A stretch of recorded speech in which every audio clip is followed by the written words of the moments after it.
ముహూర్తాన TRS ఆ party పేరుని BRS అని మార్చారో ఆ రోజే దానికి శని పట్టుకున్నది అని కొంతమంది గ్రామీణ ప్రాంతంలో ఉండే టీఆర్ఎస్ కార్యకర్తలు ఉద్యమకారులు వాళ్ళ యొక్క బాధని వ్యక్తపరుస్తున్నారు. ఇప్పుడున్న పరిస్థితుల్లో పేరు మార్చుకుని రాష్ట్రాన్ని దాటి అత్యాశతో దురాశతో ఇతర రాష్ట్రాల్లో ప్రవేశించి జాతీయ రాజకీయాల్లో చక్రం తిప్పాలని ఒక ఆలోచనతో ఈ బీఆర్ఎస్ పార్టీ ఆవిర్భవించిన తర్వాత నేల విడిచి సాము చేయటం అసలుకే మోసం. అధికారం కోల్పోయారు. ప్రధానమంత్రి మోదీని వ్యతిరేకించటం ప్రపంచ దేశాలలోనే బలీయమైన శక్తి. అమెరికా లాంటి దేశాలు, చైనా లాంటి దేశాలు ఈ రోజున భారతదేశాన్ని చూసి గజగజలాడుతున్నాయి, ఉచ్చబోస్తున్నాయంటే దానికి కారణం భారతదేశం యొక్క బలం, ప్రధానమంత్రి మోదీ. అలాంటి ప్రధానమంత్రి హైదరాబాద్ నగరానికి వస్తే మొహం చాటేసి జ్వరం వచ్చిందని ఉద్దేశపూర్వకంగా ప్రధానమంత్రిని ఆహ్వానించకుండా అవమానపరచటం, దానికి తగిన మూల్యం కేసీఆర్ చెల్లించాడు అని విశ్లేషకులు భావిస్తున్నారు. ఎన్నికల్లో ఓటమి చెందిన తరువాత తుంటి ఎముక శస్త్రచికిత్స అయిన తర్వాత మొట్టమొదటిసారిగా 6 ఫిబ్రవరి కేసీఆర్ బీఆర్ఎస్ కార్యాలయానికి వచ్చాడు. ఇక ఈయన వచ్చేసరికి ముఖ్య నాయకుల నిష్క్రమణ ప్రారంభమైంది. ఒక్కొక్కరుగా ప్రస్తుతం ఉన్న లోక్సభ సభ్యులు, శాసనసభ్యులు నిష్క్రమించి త్వరలో బీఆర్ఎస్ పార్టీ ఖాళీ అవుతుందని ప్రజలు గ్రామాల్లో, పట్టణాల్లో చర్చించుకుంటున్నారు. కేసీఆర్ పార్టీ ఆఫీస్కి వచ్చాడు. ఈ బీఆర్ఎస్ పార్టీ పెద్దపల్లి లోక్సభ సభ్యుడు వెంకటేష్ నేత, ఆయన బీఆర్ఎస్ పార్టీని వీడి కాంగ్రెస్ పార్టీలో చేరాడు. ఆసక్తికరమైన అంశం ఏంటంటే, ఒకరోజు ముందు వెంకటేష్ నేత కాంగ్రెస్ పార్టీలో చేరకముందు రోజు బాల్కా సుమన్ మాజీ శాసనసభ్యుడు, ఆయన వేదికపై రేవంత్ రెడ్డిని తన కాలు చెప్పు తీసి చెప్పుతో కొడతానని తెలంగాణ రాష్ట్ర ముఖ్యమంత్రిని అవమానపరిచాడు. అక్కడ చూసేది తెలంగాణ ప్రజలు రేవంత్ రెడ్డి కాదు. తెలంగాణ ముఖ్యమంత్రి పీఠం అంటే నీకు గౌరవం లేదు, ప్రజాస్వామ్యం అంటే నీకు గౌరవం లేదు. అటువంటి అసభ్యకరమైన వ్యక్తి రాజకీయాల్లో కొనసాగించటం అవసరమా? పైగా చెప్పుతో ముఖ్యమంత్రిని కొట్టటమనే కాక బూతు పదజాలం వాడి పత్రికల్లో రాయలేని భాష, టీవీలలో చెప్పలేని భాష, అటువంటి బూతులు మాట్లాడటం ఒక ముఖ్యమంత్రిని ఎంతవరకు సమంజసం అని చెప్పి ఈ రోజున ఇలాంటి చేష్టల వల్ల బీఆర్ఎస్ పార్టీ భూస్థాపితం అవ్వటం తథ్యం. తెలంగాణ ప్రజలు ఒక నిర్ణయానికి వచ్చారు. చాలు మా ఈ దొరల పాలనకు అంతం ఉంది, మాకొద్దు దొరల పాలనని తిరస్కరించి కాంగ్రెస్ పార్టీ పట్టం కట్టారు. వెంకటేష్ నేత, ఆయన పూర్వాపరాలు మనం చూస్తే ఆయన ఉస్మానియా యూనివర్సిటీ విద్యాధికుడు, దళిత సామాజిక వర్గానికి చెందిన వ్యక్తి. ఆయన పిహెచ్డి కూడా చేశాడు. ఆయన రాష్ట్ర ప్రభుత్వంలో ఎక్సైజ్ శాఖకి డిప్యూటీ డైరెక్టర్గా ఉంటూ కాంగ్రెస్ పార్టీ సిద్ధాంతాల పట్ల ఆకర్షితుడై 2018లో ఉద్యోగానికి రాజీనామా చేసి చెన్నూరు నియోజకవర్గంలో కాంగ్రెస్ పార్టీ తరపున పోటీ చేశాడు. వెంకటేష్ నేత రాజకీయాలు కొత్త, అధికారిగా ఉండి రాజకీయం అంటే తెలవక ఓటమి చెందాడు. ఓటమి చెందిన తరువాత కేసీఆర్ మార్చి 2019లో వెంకటేష్ నేతను ఆహ్వానించి బీఆర్ఎస్ పార్టీలో టీఆర్ఎస్లో చేర్చుకుని లోక్సభ సీట్ ఇచ్చి ఆ లోక్సభ సీట్లో పోటీ చేస్తే దాదాపు 1,00,000 ఓట్ల మెజారిటీతో వెంకటేష్ నేత బీఆర్ఎస్ టీఆర్ఎస్ పార్టీ తరపున గెలిచాడు. ఇప్పుడు ఆ సీటుని వెంకటేష్ నేతకు ఇవ్వకుండా బాల్కా సుమన్కి ఇస్తారనే ప్రచారం జరిగింది. దీన్ని ఆసరాగా తీసుకుని రేవంత్ రెడ్డి సకాలంలో స్పందించి వెంకటేష్ నేతను సోనియా గాంధీ దగ్గరికి తీసుకువెళ్ళి ఆయన్ని కేసీఆర్ ఈ టీఆర్ఎస్ పార్టీకి కాలు పెట్టే సమయంలోనే ఒక లోక్సభ సభ్యుడు బీఆర్ఎస్ పార్టీని వీడి కాంగ్రెస్లో చేరాడు. సోనియా గాంధీని కలిసిన వారిలో రేవంత్ రెడ్డితో పాటు ఉప ముఖ్యమంత్రి బట్టి విక్రమార్క, పొంగులేటి శ్రీనివాసరెడ్డి మంత్రి కూడా ఉన్నారు.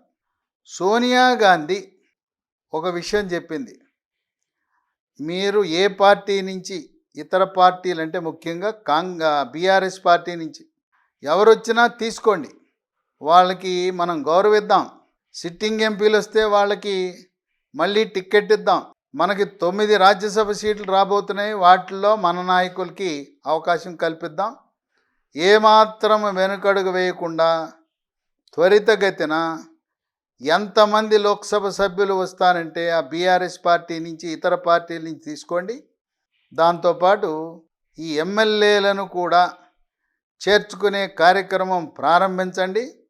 ఈ బీఆర్ఎస్ పార్టీ నుంచి ఎంతమంది వచ్చినా ఎవరిని తిరస్కరించకుండా. అయితే ఆమె కూడా ఈ బీఆర్ఎస్ పార్టీ కుటుంబ సభ్యులు మాత్రం వద్దు, కేసీఆర్, కేటీఆర్, హరీష్ రావు, కవిత, జోగినపల్లి, సంతోష్ వీళ్లను వదిలేసి ఎంతమంది గ్రామ స్థాయి నుంచి రాష్ట్ర స్థాయి వరకు ఉన్న వివిధ హోదాల్లో శ్రేణులను, నాయకులను, ప్రజాప్రతినిధులను అందరూ కూడా చేర్చుకుని రాబోయే స్థానిక సంస్థ ఎన్నికల్లో కాంగ్రెస్ పార్టీని మరింత బలోపేతం చేయాలని ఆమె రేవంత్ రెడ్డికి గ్రీన్ సిగ్నల్ ఇచ్చింది. ఇప్పుడు రేవంత్ రెడ్డి సోనియా గాంధీకి డైరెక్ట్ అయిపోయాడు. ఇప్పుడు రేవంత్ రెడ్డి పరిస్థితి అంటే ఆనాటి దివంగత నేత డాక్టర్ వైఎస్ రాజశేఖర రెడ్డి కూడా అంతే, డైరెక్ట్గా సోనియా గాంధీతో మాట్లాడేవారు. ఇప్పుడు రేవంత్ రెడ్డి కాళ్ళకు బంధం. ఎందుకంటే 3 అంచెల విధానం లాగా ముందు రాష్ట్రంలో చర్చ, సీనియర్లు ఒక పక్క, మరో పక్క పర్యవేక్షకురాలు దీపాదాస్ మున్షి, ఇదైపోయిన తర్వాత మరో అడ్డంకి కేసీ వేణుగోపాల్ అయిన తర్వాత రాహుల్ గాంధీ, ప్రియాంక గాంధీ, ఇన్ని అంచెలుగా ఫైనల్గా సోనియా గాంధీ. ఇప్పుడు రేవంత్ రెడ్డికి ఒక మాట చెప్పింది, మీకు ఏదైనా నా దగ్గరకు వచ్చేయండి, నీవు ఏమీ మొఖమాటం లేకుండా రండి, పార్టీలు మారుతాననే వాళ్ళందరినీ కూడా ఇతర పార్టీల వాళ్ళని చేర్చుకోండి అంటూ ఆమె, ఇప్పుడు మనకు 65 ఉన్నాయి, దాన్ని 90 దాటించండి, స్థిరమైన ప్రభుత్వం ఉంటే పెట్టుబడులు, స్వదేశీ విదేశీ పెట్టుబడులు వస్తాయి, కనుక ఇతర పార్టీ ముఖ్యంగా బీఆర్ఎస్ పార్టీ నుంచి చేర్చుకోవడానికి ఏమాత్రం వెనుకంజ వేయొద్దు అని ఆమె గ్రీన్ సిగ్నల్ ఇచ్చింది. కనుక ఇప్పటి వరకు రేవంత్ రెడ్డికి బంధాలు వేస్తూ వచ్చిన సీనియర్లు ఇక వాళ్ళు ఉంటే ఉండు, పోతే పో అనే పరిస్థితి, ఉంటే ఉంటారు, పోతే పోతారనే పరిస్థితి ఉంది. ఇక ఇప్పటి వరకు సీనియర్లు రేవంత్ రెడ్డిని నువ్వు జూనియరు, నువ్వు ఆ పార్టీ నుంచి వచ్చావు, ఈ పార్టీ నుంచి వచ్చావు అంటే ఇప్పుడు ఆయన పార్టీ తెలుగుదేశం పార్టీ వాళ్ళే ఖమ్మం, నల్గొండ జిల్లాలో కాంగ్రెస్ పార్టీని గట్టెక్కించారు. దానికి నిదర్శనం ఏంటంటే మంత్రి పొంగులేటి శ్రీనివాసరెడ్డి ఖమ్మంలో తెలుగుదేశం పార్టీ కార్యాలయానికి వెళ్ళి తెలుగుదేశం నాయకులకు, కార్యకర్తలకు నమస్కరించి ఎన్టీఆర్ విగ్రహానికి పూలమాల సమర్పించి చంద్రబాబు నాయుడు కూడా, లోకేష్ కూడా ధన్యవాదాలు తెలియజేసి ఈ నల్గొండలో 11 సీట్లు, ఉమ్మడి ఖమ్మం జిల్లాలో 9, 20 సీట్లు విజయం సాధించడానికి మాకు ప్రత్యక్షంగా తెలుగుదేశం పార్టీ కార్యకర్తలు, నాయకులు, శ్రేణులు సహకరించారని చెప్పి ఆయనే బహిరంగంగా పత్రికాముఖంగా వెల్లడించాడు. అందువల్ల ఈ రోజున ఈ సీనియర్లు రేవంత్ రెడ్డికి అడ్డంకులు సృష్టించిన ఆనాటి వైఎస్ రాజశేఖర రెడ్డి స్టైల్లోనే ముందుకు పోయే పరిస్థితిని సోనియా గాంధీ కల్పించింది. తెలంగాణ రాష్ట్రంలో 9 మంది లోక్సభ సభ్యులు గెలిచారు. రాష్ట్రంలో అధికారంలోకి వచ్చిన 4 నెలల్లో లోక్సభ ఎన్నికలు జరిగితే కేవలం 9 మంది గెలిచారు. అంటే అధికారంలో ఉంటే 9 మంది గెలిచారు. ఇప్పుడు అధికారం పోయింది. ఇప్పుడు ప్రస్తుత పరిస్థితుల్లో బీఆర్ఎస్కున్న వాళ్ళ బలం కానీ, వాళ్ళకున్న పటుత్వం కానీ, ఒక్క సీటు కూడా లోక్సభ సీటు గెలిచే పరిస్థితి లేదని విశ్లేషకులు భావిస్తున్నారు. ఉన్న 9 మందిలో కొత్త ప్రభాకర్ రెడ్డి ఆయన దుబ్బాక శాసనసభ్యుడిగా గెలిచాడు. రేపో మాపో ముహూర్తం చూసుకుని ఏదో ఒక రోజున తనతో పాటు మరో ముగ్గురిని కలుపుకుని కాంగ్రెస్ పార్టీలో చేరటానికి ముందే రేవంత్ రెడ్డిని వెళ్ళి వ్యక్తిగతంగా కలిసి మాట్లాడుకోవడం జరిగింది. ఇక మిగతా 8 మందిలో ఒక్కొక్కరుగా అందరూ పార్టీలు మారి బీఆర్ఎస్ పార్టీకి దూరం కాబోతున్నారు. మహబూబ్ నగర్ లోక్సభ సభ్యుడిగా ఉన్న మన్నే శ్రీనివాసరెడ్డి, ఆయనకి సీటు తిరస్కరించి అక్కడ మాజీ మంత్రి శ్రీనివాస్ గౌడ్కి ఇవ్వాలనే ఆలోచనలో ఉంది బీఆర్ఎస్ పార్టీ. మన్నే శ్రీనివాసరెడ్డి ఇప్పటికే కాంగ్రెస్ పార్టీతో టచ్లో ఉన్నాడు. మన్నే శ్రీనివాసరెడ్డి ప్రస్తుత బీఆర్ఎస్ లోక్సభ సభ్యుడు. పార్టీ మారితే, కాంగ్రెస్ పార్టీలో చేరితే ఆయనకే మళ్ళీ సీట్ ఇచ్చి కొనసాగిస్తారు. సోనియా గాంధీ చెప్పింది, ఇతర పార్టీల్లో ఉండే సిట్టింగ్ ఎంపీలు మన పార్టీలో చేరితే వాళ్ళకే సీట్ అని ఒక విధానపరమైన నిర్ణయం తీసుకుంది. అంటే వెంకటేష్ నేతకి పెద్దపల్లిలో సీటు ఖాయం, ఆయనే పోటీ చేయబోతున్నాడు. ఆయన అక్కడ బాల్కా సుమన్, నోరు పారేసుకున్న బాల్కా సుమన్ను ఓడించటానికి తగు వ్యూహరచన జరుగుతూ ఉంది. మహబూబ్ నగర్లో బీఆర్ఎస్ పార్టీ శ్రీనివాస్ గౌడ్ గెలవటం అసంభవం అంటున్నారు. ఇక నాగర్ కర్నూల్లో ఎమ్మెల్యేల కొనుగోలు కేసులో దగ్గరైన గువ్వల బాలరాజు, అతనిపై అమిత ప్రేమతో సిట్టింగ్ ఎంపీ మాదిగ సామాజిక వర్గానికి చెందిన పి రాముల్ని దూరం చేసుకున్నారు. పి రాములకు సీటు లేదు, పి రాములకు బీఆర్ఎస్ సీట్ ఇవ్వటం లేదు కనుక పి రాములు బీజేపీ పార్టీలో చేరి బీజేపీ తరఫున పోటీ చేయాలని ఆయన కానీ ఆయన కుమారుడు కానీ పోటీ చేసే అవకాశం ఉంది. అయితే ఇదే నియోజకవర్గంలో బీఆర్ఎస్ పార్టీలో ఉంటున్న మాజీ ఎంపీ 4 సార్లు లోక్సభకు గెలిచిన డాక్టర్ మందా జగన్నాథం శాసనసభ ఎన్నికల ముందు కాంగ్రెస్ పార్టీలో చేరాడు.